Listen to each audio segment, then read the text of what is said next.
My name is Diana, and I thought I knew what betrayal felt like. I was wrong. What happened to me on that cold February morning redefined everything I believed about love, trust, and the man I had called my husband for 15 years. It started as an ordinary Tuesday. I was in my boutique, Fay Elegance and Grace Faye, arranging the new spring collection when my phone rang. The caller ID showed Ryan's assistant, Michelle. Diana. Her voice was shaking. There has been an accident, Ryan. He is in the hospital. You need to come right away. My world tilted. Ryan was supposed to be in Chicago on business, closing a deal for his consulting firm. My hands trembled as I grabbed my purse and keys, my mind racing with worst-case scenarios. The drive to St. Mary's Hospital felt eternal. I kept calling Ryan's phone, but it went straight to voicemail. When I finally reached the emergency room, I was breathless and panicked. I am looking for Ryan Morrison, I told the nurse at the reception desk. My husband, he was brought in with a heart attack. The nurse looked at her computer screen, then at me with a puzzled expression. Are you family? I am his wife, Diana Morrison.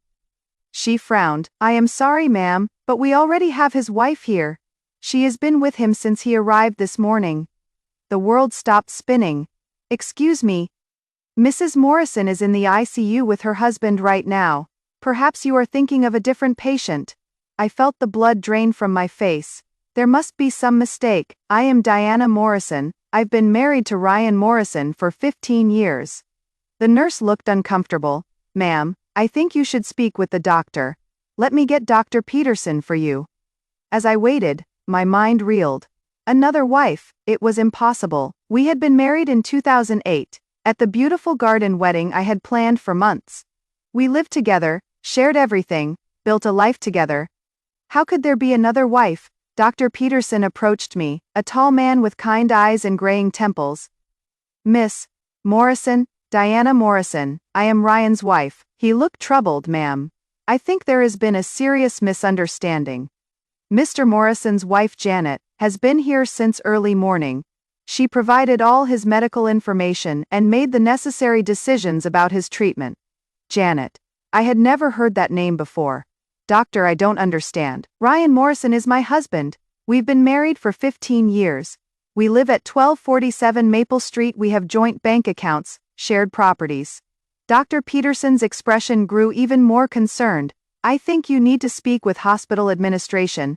This is unprecedented. 20 minutes later, I sat in a small office with Mrs. Henderson, the hospital administrator, Dr. Peterson, and a woman I had never seen before in my life.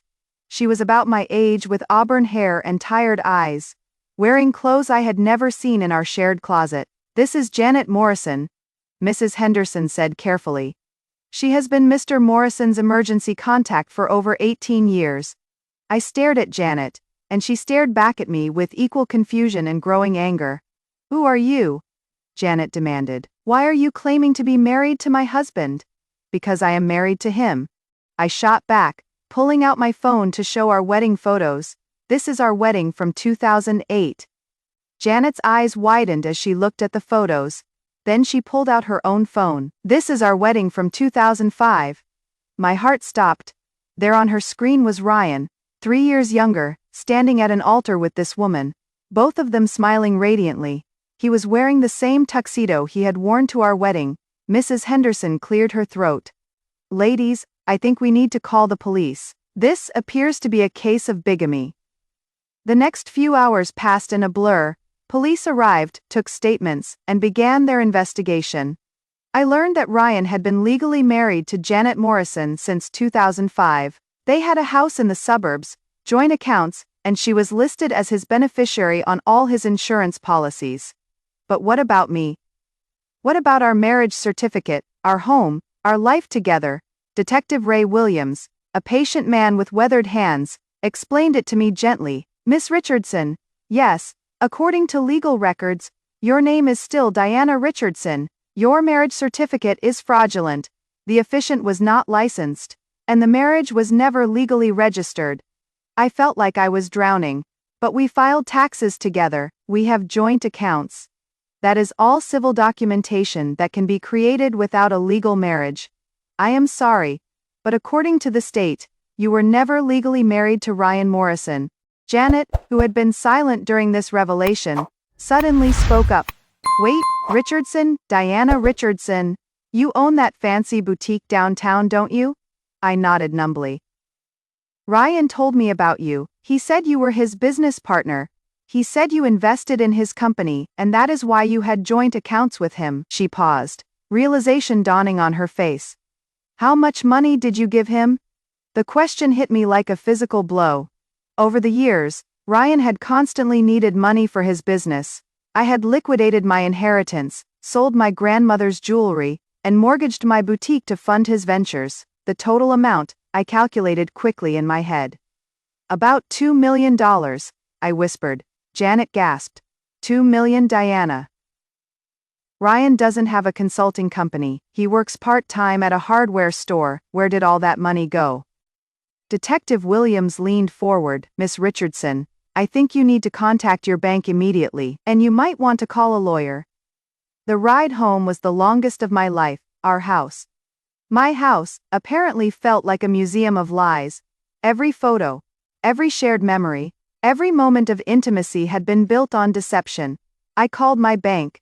The joint accounts that contained my life savings were empty. Every penny had been withdrawn over the past 6 months and transferred to accounts I didn't recognize.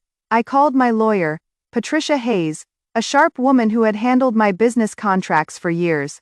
Patricia, I need your help. I've just discovered that my marriage is fake, and my husband has stolen everything I own. There was silence on the other end. Diana, slow down, tell me everything. After I explained the situation, Patricia was quiet for a long moment. Diana, this is fraud on multiple levels. Identity theft, bigamy, embezzlement. But tell me about your properties. The house, the boutique, the investments you made in his name. What about them? Who actually made the purchases? Whose money was used? Whose name is on the original deeds? I thought carefully. The house had been bought with money from my grandmother's estate. The boutique was mine before I ever met Ryan. The investment properties we had purchased together had all been funded by my accounts, even though Ryan's name was on some of the deeds. Patricia, everything was bought with my money, even when Ryan's name was added to properties, the original down payments, the mortgages, everything came from my accounts. Diana. Patricia's voice was excited now. In this state, the source of funds determines ownership, regardless of whose name is on a deed. If you can prove that your money was used for all these purchases, you have a very strong legal claim. For the first time in hours, I felt a spark of hope. What do I need to do? Gather every bank statement, every receipt, every check you ever wrote. We're going to trace every dollar. And Diana, don't let anyone know what we're doing. Let them think you are the devastated victim. We're going to prepare in silence. The next 3 months were the most difficult and transformative of my life. While Ryan lay in a medically induced coma, I worked with Patricia to build our case. We discovered that Ryan had been running an elaborate con. He had multiple identities, several credit cards in my name that I had never applied for, and had been systematically draining my accounts for years. The business trips were actually visits to Janet and their life in the suburbs. But Ryan had made one crucial mistake. In his greed, he had put his name on properties that were entirely funded by my money, thinking it would give him control.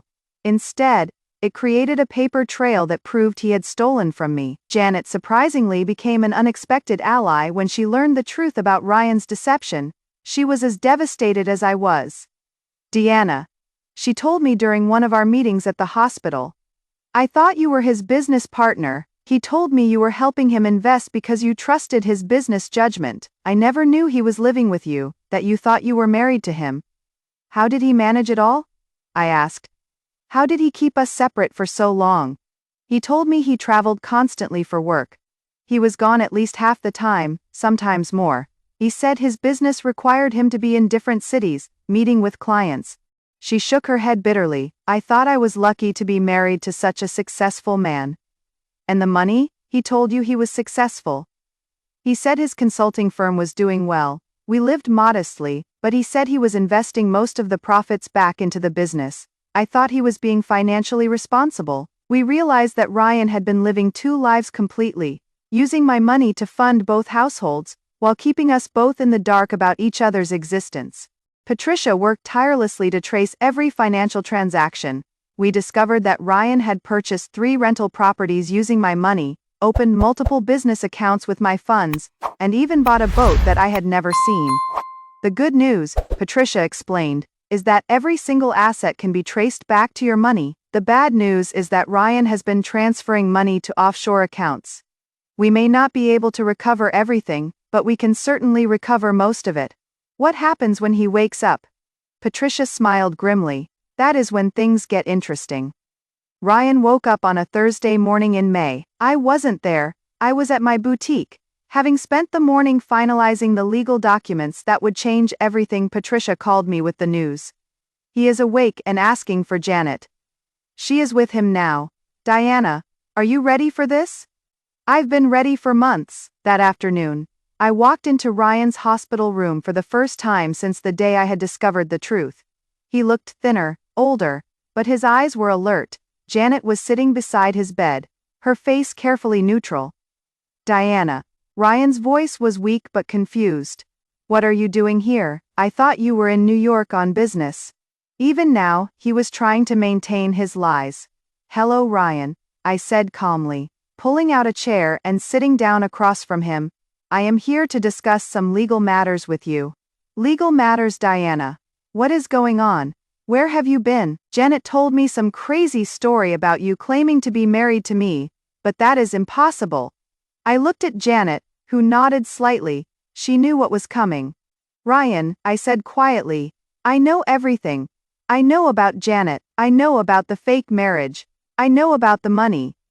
His face went pale. Diana, I can explain. Actually, you can't. I pulled out a thick folder of documents. You see, Ryan, while you were unconscious for 3 months, I had time to do some research. I discovered some very interesting things.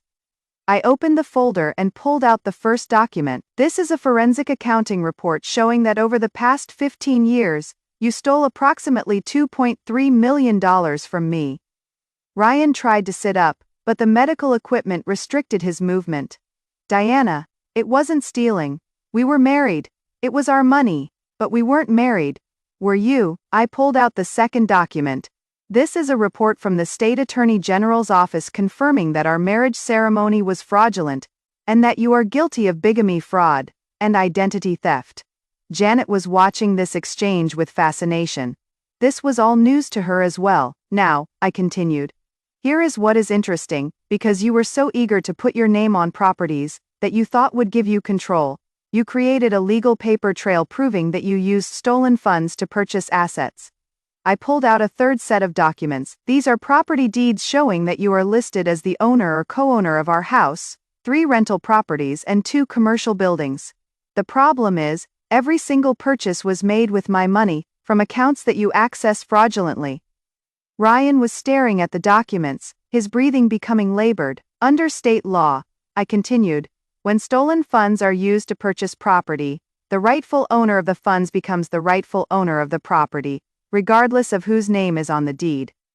I stood up and placed the final document on his bedside table. This is a court order awarding me full ownership of all properties purchased with my funds. Your name has been removed from all deeds. The house you've been living in with Janet, that is mine too. The rental properties you thought would secure your future, mine. The commercial buildings, also mine. Janet looked shocked. Diana, what about our house? Where am I supposed to live? I turned to her with sympathy. Janet, you are a victim in this too. The house was purchased with my stolen money. But you had no knowledge of that.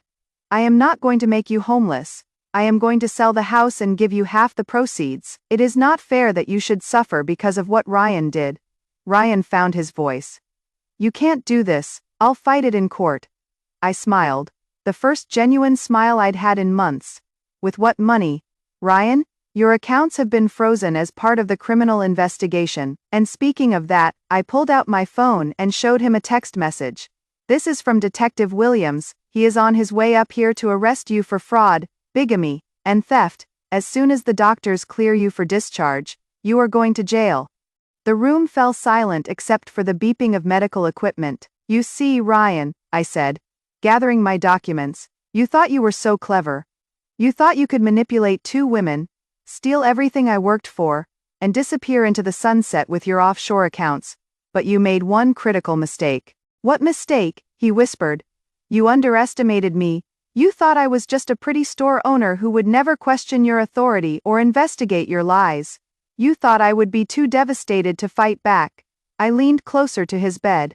You were wrong. As I walked toward the door, Ryan called out desperately, Diana, please, we can work this out. I love you. What we had was real. I paused and looked back at him. Ryan, what we had was a lie, but what I am about to build from the ashes of your deception, that is going to be real, and it is going to be magnificent. Detective Williams was waiting in the hallway as I left the room. How did it go?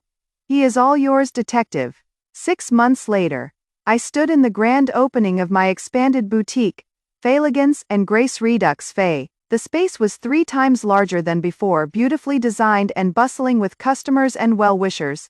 Janet was there, smiling and congratulating me with her share from the house sale. She had started a small catering business and was doing well. We had become unlikely friends, united by our shared experience of being deceived by the same man. Deanna, she said, raising a glass of champagne, I have to ask. How did you stay so calm through all of it? How did you not fall apart? I thought about her question. You know, Janet, I think I did fall apart, but I fell apart quietly, in private, where Ryan couldn't see it, and while I was falling apart, I was also planning. I learned that sometimes the strongest thing you can do is not react immediately. Sometimes you have to be patient, gather your strength, and then strike when you are ready. And Ryan got 5 years for fraud and theft. He'll serve at least 3. His offshore accounts were seized and every penny was returned to me. I paused. But you know what the real victory is. It is not the money or the properties. It is that I didn't let his betrayal define me. I used it to discover who I really am. Patricia Hayes, my lawyer, joined our conversation. Ladies, I have an update. Ryan's appeal was denied this morning. The conviction stands. I nodded, feeling a sense of closure I hadn't expected. There is something else, Patricia continued. The state attorney general wants to use your case as an example in their new fraud prevention program. They want you to speak about your experience to help other women recognize the signs of financial abuse and identity fraud. I looked around my thriving boutique, at the customers browsing through beautiful clothes, at Janet chatting animatedly with other guests about her new business, at the life I had rebuilt from nothing. I'd be honored to help, I said. Later that evening, after all the guests had gone home, I sat alone in my boutique, surrounded by the elegant clothes and accessories that represented not just my business, but my independence and strength. My phone buzzed with a text message from an unknown number. For a moment, my heart raced. Could it be Ryan, somehow reaching out from prison? But the message was from someone entirely different. Miss Richardson. My name is Amanda Torres. I saw your story in the news. I think my husband might be doing something similar to what Ryan did to you. Can you help me? I smiled and immediately began typing my response. Amanda, I'd be happy to help you. Let's meet for coffee tomorrow and talk. As I locked up my boutique and walked to my car, I reflected on the journey that had brought me to this moment. Ryan had thought he was destroying me when he stole my money and lied about our marriage. Instead, he had given me something far more valuable. The knowledge that I was stronger than I had ever imagined. The house I now lived in, the same house where I had been deceived for 15 years, was truly mine. I had redecorated it completely, erasing every trace of Ryan's presence, and filling it with things that brought me joy. The business I had built was more successful than ever, expanded not just in size but in purpose. I now employed 12 people and had become a mentor to other women entrepreneurs in the city. Most importantly, I had discovered that my worth wasn't tied to being someone's wife or partner. I was complete on my own, capable of building wealth, creating beauty, and helping others. Ryan had thought he was taking my future when he stole my money. Instead, he had simply delayed it, and when it finally arrived, it was more magnificent than I had ever dared to dream. As I drove home through the city lights, I whispered a truth that had taken me nearly 40 years to learn. I don't need someone to complete me, I am already complete. The phone in my passenger seat buzzed again, another message from another woman who needed help, who suspected her own Ryan might be deceiving her. Tomorrow I would help her discover the truth. Tonight, I would go home to my beautiful house, pour myself a glass of wine, and celebrate the fact that some storms don't destroy you, they reveal just how strong you've been all along.